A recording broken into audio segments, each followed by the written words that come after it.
Film की शुरुआत में हम एक लड़की और लड़की को देखते हैं जो घबराए हुए थे। हड़बड़ी में वो हॉस्पिटल जा रही थी क्योंकि वो लड़की माँ बनने वाली थी और उसका बच्चा बस होने वाला था। जल्दबाजी में लड़की का ध्यान गाड़ी से हट जाता है जिससे उनकी गाड़ी का एक्सीडेंट हो गया था। गाड़ी एक पेड़ से आकर टकरा जाती है। ये देखकर वो लड़का उसे गाड़ी से निकाल देता है और अब ये लोग पैदल ही आगे बढ़ने लगते हैं। इसी जंगल में तभी एक आदमी आ जाता है जो एक कातिल खूनी लग रहा था और वो उस लड़की पर हमला करके उसे जख्मी कर देता है। जो देख वो लड़की काफी घबरा जाती है और वहाँ से भागने लगती है। वो एक पेड़ के पीछे जाकर छुप जाती है ताकि वो कातिल उसे भी ढूंढकर मार न दे। फिर इसके बाद हम एक कपल को देखते हैं जिनमें वाइफ का नाम अप्रैल था। उसी जंगल में इन लोगों ने एक कैबिन लिया था जहाँ अभी छुट्टियाँ मनाने के लिए जा रहे थे। अप्रैल अपने साथ अपनी बहन और उसके हस्बैंड को भी लाई थी। अप्रैल काफी परेशान लग रही थी इसीलिए वो अपने नेल खाने लगती है। जब उसका हस्बैंड उसे ऐसे करते हुए देखता है तो मना करता है, साथ ही तसल्ली भी देता है कि तुम परेशान मत हो, सब ठीक हो जाएगा। उसकी बहन पिछली सीट पर बैठी सो रही थी और ये लोग उसकी आवाजों का मजाक बनाने लगते हैं। पर तभी अप्रैल का हस्बैंड जोर से गाड़ी हिलाता है जिससे उसकी आंख खुल जाती है। खैर कुछ देर के बाद वो अपनी मंजिल पर पहुंचते हैं जहाँ एक जगह पर गिबन्स लिखा हुआ था। क्योंकि यहाँ पहले एक फैमिली रहती थी जिनमें हेड का नाम गिबन्स था तो इसीलिए फैमिली का भी यही नाम था। और अब इस घर को अप्रैल के हस्बैंड ने खरीद लिया था। उसका हस्बैंड गाड़ी से निकलकर ताला खोलता है और ये लोग अंदर चले जाते हैं। वो अपने कैबिन को देखकर काफी खुश हो जाते हैं क्योंकि वो काफी अलग ही लग रहा था। अप्रैल की बहन का हस्बैंड जिसका नाम टिम था वो उसके हस्बैंड से कहता है कि बेशक ये घर अच्छा है पर काफी पुराना है तो हमें इस पर काफी पैसे लगाने होंगे, काफी काम करवाना होगा। जिस सुनकर अप्रैल का हस्बैंड कहता है कि मैंने यहाँ की सिर्फ जमीन खरीदी थी, ये घर तो मुझे इस जमीन के साथ ही मिला है और क्योंकि मेरे लिए घर फ्री है तो मुझे इससे कोई मसला नहीं है। अब टिम कहता है कि यहाँ सिग्नल नहीं आ रही तो मैं जरा जंगल में जा रहा हूँ, मुझे जरूरी कॉल करनी है। अप्रैल का हस्बैंड उससे पूछता है कि ये घर मैंने तुम्हारे लिए खरीदा है, ये किस्म का गिफ्ट है तो क्या तुम्हें पसंद आया? इस पर वो कहती है कि हाँ बहुत पसंद आया, ये मेरे लिए अब तक का सबसे अच्छा तोहफा है। उधर टिम जब सिग्नल ढूंढने गया था तो तभी उसे जंगल में से कुछ आवाजें आने लगती है। वो घबरा गया था क्योंकि उसे लग रहा था कि जरूर जंगल में कोई है। वो घबराते हुए चेक करने जाता ही है कि तभी पीछे से उसकी वाइफ आकर उसे डरा देती है। वो टिम से कहती है कि तुम यहाँ बाहर टाइम बर्बाद मत करो और चुपचाप घर के अंदर चलो। इसके बाद ये लोग घर के अंदर आ जाते हैं और देखते हैं कि ये घर काफी पुराना है और यहाँ गिबन्स फैमिली की तस्वीर भी थी जो यहाँ रहा करती थी। उनमें एक कपल था और उनके 2 बच्चे थे। तब अप्रैल के हस्बैंड बताता है कि ये फैमिली अब मर चुकी है इसीलिए मैंने ये घर खरीदा है। फिर ये लोग पूरे ही घर को चेक करते हैं, देखते हैं कि ये काफी बड़ा है। उन्हें वहाँ बच्चों का कमरा भी मिलता है जिसके अंदर जब वो जाते हैं तो वहाँ काफी सारे टूटे हुए डॉल्स थी। उन लोगों को ये सोचकर काफी अजीब लगता है कि ये कैसा बच्चा होगा जो डॉल्स को तोड़ता है। अब तभी जंगल में से कोई अनजान शख्स इन पर नजर रख रहा था। वो खिड़की के पास आकर अप्रैल और उसकी बहन को घूरने लगता है। अप्रैल को वहाँ एक लॉकेट मिलता है जो उसे बेहद पसंद आता है तो वो उसे अपने गले में पहन लेती है। तभी अप्रैल की बहन की नजर बाहर जाती है और उसी वहाँ कोई नजर आता है पर अगले ही पल वो इंसान वहाँ से गायब हो गया था इसीलिए वो इस बात को नजरअंदाज कर देती है। फिर ये लोग अपनी गाड़ी से सारा सामान निकाल कर घर के अंदर रख देते हैं। अप्रैल की बहन उसे कहती है कि मैं बहुत अरसे के बाद तुमसे मिली और तुमसे बात की, मैं कभी तुमसे मिलने नहीं आई इसलिए प्लीज मेरी बहन मुझे माफ कर दो। जिस पर अप्रैल कहती है कि तुम चाहे जितना मर्जी दूर रहो मुझसे पर हमारा रिश्ता कभी टूट नहीं सकता क्योंकि हम एक ही खून है, बहनें हैं तो हम एक दूसरे से बहुत प्यार करते हैं। बाहर जब अप्रैल का हस्बैंड और टीम बातें कर रही थी तो वो टीम का शुक्रिया अदा करता है कि तुम अपना टाइम निकाल कर यहाँ मेरे साथ आई हो। जिस पर टीम कहता है कि तुम मेरे बहुत अच्छे दोस्त हो तो मैं तुम्हारे लिए कुछ भी कर सकता हूँ। वैसे एक बात बताओ, ये बात मुझे समझ नहीं आई कि आखिर तुमने ये इतना पुराना घर और जंगल के बीचों बीच क्यों खरीदा? यहाँ रहने की कोई रिसोर्सेज, कोई वसाइल है ही नहीं जिससे इंसान यहाँ रहकर आराम से जिंदगी गुजार सके। जिस पर वो बताता है कि कुछ वक्त पहले ही हमारे बच्चे की मौत हो गई है, पैदा होने से पहले ही। तो अपने बच्चे को खो देने की वजह से अप्रैल सदमे में चली गई थी तो उसका मूड ठीक करने के लिए, जहन बटाने के लिए इस तरह की कोई जगह चाहिए थी यानी जहाँ पर 2-3 लोगों के अलावा कोई ना हो। तो इसीलिए मैंने यहाँ शहर से दूर जंगल में घर लिया है ताकि वो आराम से यहाँ हंसी खुशी छुट्टियाँ गुजार सके। इस तरह से उसका जहन भी बढ़ जाएगा और वो सदमे से भी बाहर आ जाएगी।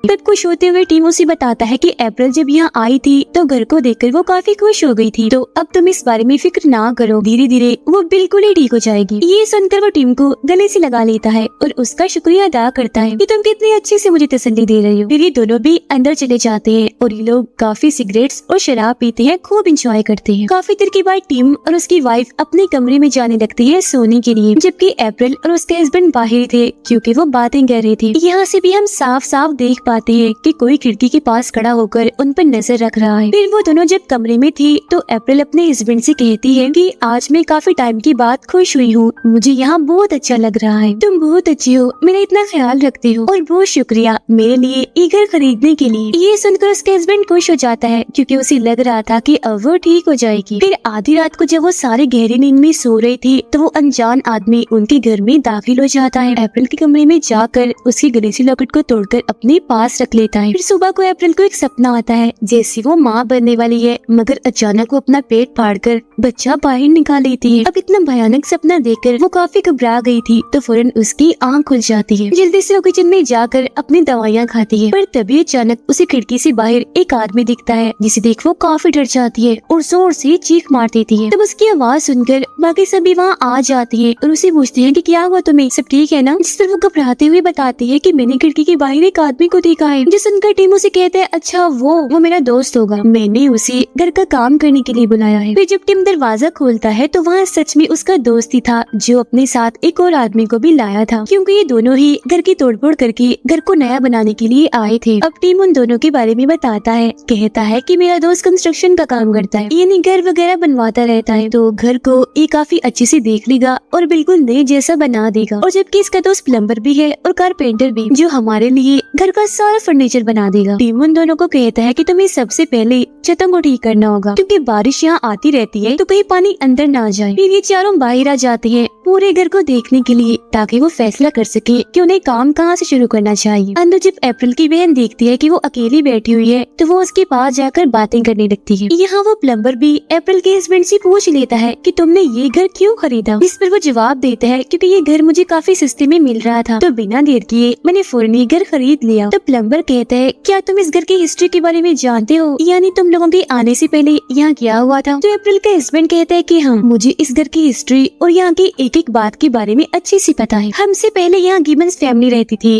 और इस घर को काफी बुरा समझा जाता है, क्योंकि यहाँ बहुत सारे कत्ल खून हुए हैं जिनके बारे में आज तक पता नहीं चल पाया कि वो किसने किए होंगे। हालांकि पुलिस ने इसकी काफी जांच भी की थी पर उन्हें भी कोई सबूत नहीं मिला। फिर एक दिन जब उस फैमिली का हेड यानी गिबन्स चाय पी रहा था कि तभी पीछे से उस पर किसी ने जोरदार हमला कर दिया, जिससे उसका सर फट गया और फिर उस इंसान ने गिबन्स के जिस्म के हिस्सों को काट कर उसके मुंह में घुसा दिए, जिससे उसकी मौत हो गई। फिर बाद में उसकी वाइफ को भी मार दिया गया। जिस सुनकर प्लम्बर पूछता है तो क्या इस बारे में पता चला कि उस फैमिली को किसने मारा था, जिस पर अप्रैल का हस्बैंड कहता है कि नहीं, इस बारे में भी आज तक किसी को भी पता नहीं चल पाया। अब टीम अप्रैल के हस्बैंड से पूछता है कि गिबन्स और उसकी वाइफ के 2 बच्चे भी थे ना, क्योंकि उन्हें मैंने अंदर पड़ी तस्वीर में देखा था, तो सिर्फ किसी ने गिबन्स और उसकी वाइफ को ही मारा था, उनके बच्चों का क्या हुआ, वो कहाँ चले गए। जिस पर वो जवाब देता है कि सुनने में आया था कि वो दोनों बच्चे यहाँ से भाग निकले थे, तभी से वो दोनों लापता है, ना जाने वो कहाँ होंगे, जिंदा भी होंगे या अब तक मर गए होंगे। अब ये सुनकर सारे काफी डर जाते हैं। जिस पर उसका हस्बैंड कहता है कि मैंने तुम सब लोगों को बता दिया इस बारे में, हालांकि मुझे बताना नहीं चाहिए था, पर ख्याल रखना ये सारी बातें अप्रैल को पता नहीं चलनी चाहिए, वरना वो फिर से टेंशन ले लेगी और दोबारा से सदमे का शिकार हो जाएगी।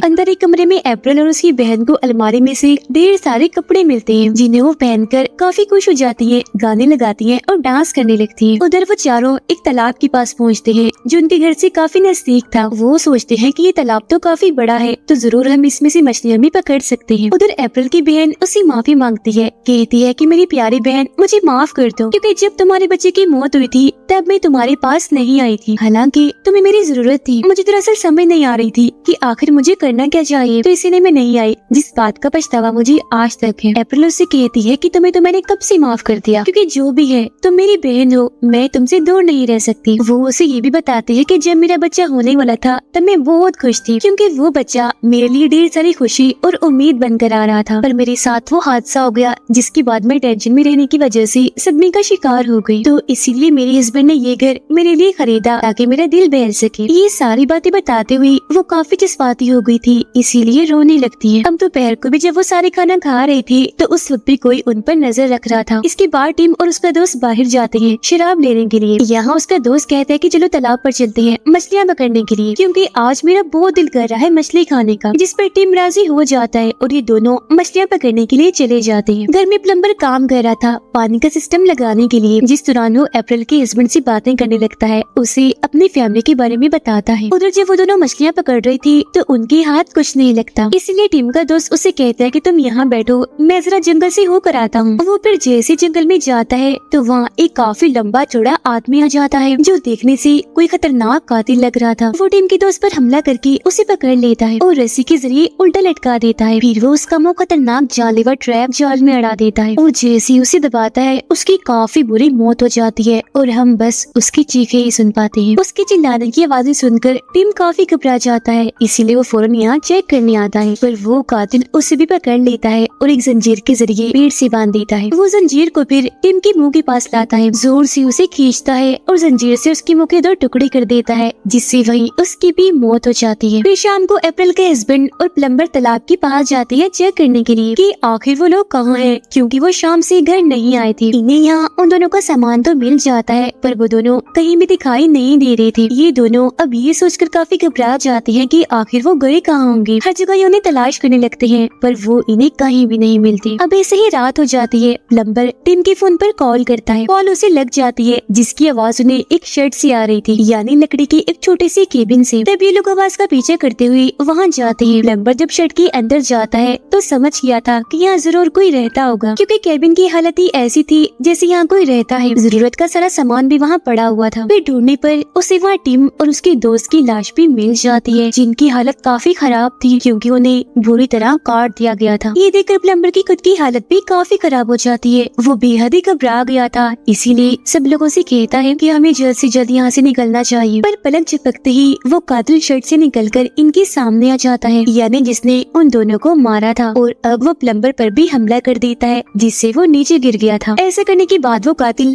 अप्रैल के हस्बैंड को पकड़ता है। ये देखकर दोनों भी लड़कियां काफी घबरा जाती है और फौरन ही अपने घर आकर सारे खिड़कियां दरवाजे बंद कर देती है ताकि वो कातिल अंदर न घुस सके। अब तभी उन्हें बच्चों वाले कमरे से लाइट आती हुई दिखती है। वो काफी घबरा गई थी और अगले ही पल कोई दरवाजा खोलकर वहाँ से बाहर आता है जो एक औरत थी। उसका बच्चा होने वाला था। वो औरत काफी भयानक किसी जानवर जैसी लग रही थी।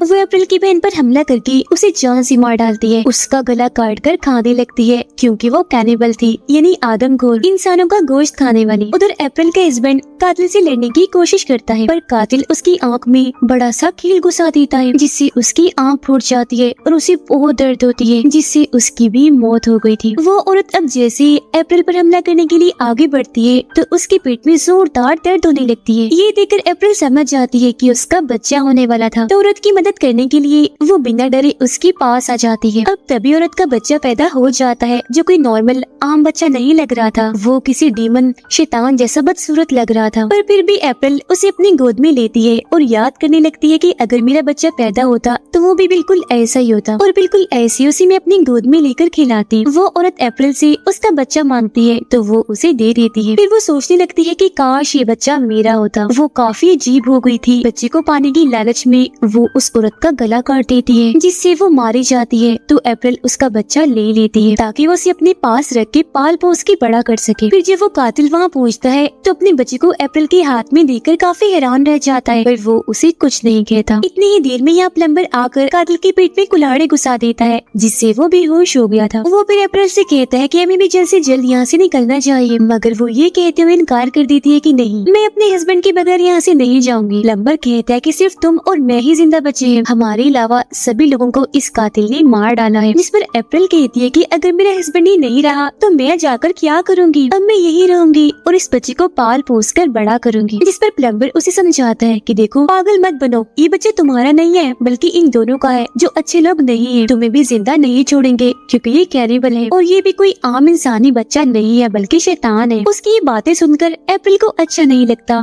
वो उसे डांट कर यहाँ से जाने का कहती है कि अब ये बच्चा मेरा है, साथ ही घर भी, तो मैं यही रहूंगी, इस जगह को छोड़ के कहीं नहीं जाने वाली। तब ये सुनकर प्लम्बर समझ जाता है कि बच्चे की लालच में वो पूरी तरह पागल हो गई है, तो इसीलिए वो अप्रैल को कुछ नहीं कहता और यहाँ से जाने के लिए निकलता है। वो गाड़ी लेकर जब गेट के पास पहुँचता है तो तभी वो कातिल वहाँ आकर उस पर हमला कर देता है और काफी बेरहमी से उसे मार डालता है। अब मैं आपको बता देती हूँ कि आखिर ये हो क्या रहा था, मतलब ये कातिल और वो औरत कौन थी और सभी को क्यों मार रहे थे। दरअसल ये उस घर में रहने वाली पहली फैमिली के बच्चे थे, यानी गिबन्स फैमिली के। इन दोनों जुड़वा बहन भाइयों के बीच गलत ताल्लुक बन गए थे, जिससे उसकी बहन का वो हाल हो गया था जो सीन हमने शुरुआत में देखा था। यानी गाड़ी में बैठकर जब एक लड़का और लड़की जा रहे थे, लड़की का बच्चा होने वाला था, तो वो और कोई नहीं बल्कि गिबन्स के बच्चे थे। और उनकी इस गलत हरकत पर जब उनके माँ बाप ने मुखालफत की तो इन बहन भाइयों ने उन्हें ही मार दिया। पुलिस ने इस केस को इसलिए बंद कर दिया था क्योंकि उन्हें कोई सबूत यहाँ से नहीं मिला था। पुलिस का मानना था कि वो दोनों बहन भाई यहाँ से भाग गए होंगे, पर वो दोनों तो पिछले काफी अरसे से यही छुप कर रह रहे थे और आने वाले हर एक इंसान को मारकर खा जाया करते थे, क्योंकि अब वो खतरनाक कैनिबल जो बन गए थे। और इसी के साथ ही कहानी इधर ही खत्म हो जाती है।